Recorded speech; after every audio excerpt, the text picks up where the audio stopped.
Naging abala si Pangulong Ferdinand R. Marcos Jr. nitong nakaraang isang linggo. Balikan natin ang isang linggong aktibidad ng Pangulo. Si Kenneth Pasyente sa report. Nagsimula ang linggo ni Pangulong Ferdinand R. Marcos Jr. sa pangunguna niya sa ikalawang pulong ng Legislative Executive Development Advisory Council o LEDAC para sa 20th Congress.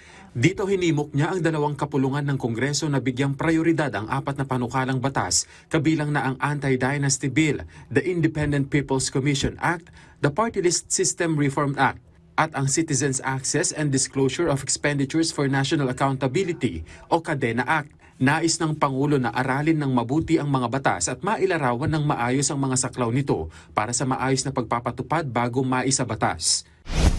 Miyerkules, nagtungo ang Pangulo sa Nueva Ecija para pangunahan ang groundbreaking ceremony ng Korea Agricultural Machinery Industry Complex o KAMIC sa Cabanatuan City.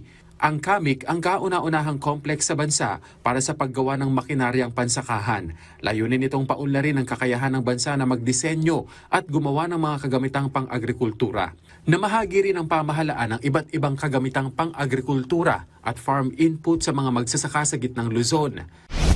Pinangunahan din niya ang inaugural Battalion Commander Symposium for External Security Operations sa Camp Aguinaldo. Dinaluhan ito ng 161 battalion commanders mula sa Intelligence Service of the Armed Forces of the Philippines at Philippine Army.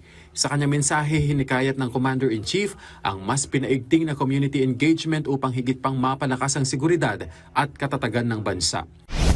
Huwebes, nauna ang Pangulo sa Job Fair plus eSkills Holiday Career Fest sa Pasay City. Tampok dito ang nasa 114 employers at mahigit 16,000 job vacancy. Ayon sa Pangulo, hakbang ito ng pamahalaan para matiyak na mas mailapit ang mga oportunidad lalo na sa mga Pilipinong naghahanap ng regular na trabaho.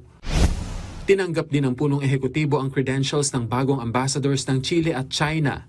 Ipinakilala sa Pangulo si Felipe Alejandro Diaz Ibanez bilang bagong ambassador ng Chile at si Jing Quan bilang bagong ambassador ng China. Sinabi ng Pangulo na handang makipagtulungan ng bansa sa dalawang opisyal at umaasa siyang mas lalakas pa ang ugnayan ng Pilipinas sa Chile at China. Pinanumpa naman ng Pangulo bilang bagong commissioner at chairperson ng National Privacy Commission o NPC si Johan Carlos Barcena. Bago maitalaga, nagsilbi si Barcena bilang Executive Director ng Governance Commission for GOCCs o GCG. Kenneth Pasyente para sa Pambansang TV sa Bagong Pilipinas.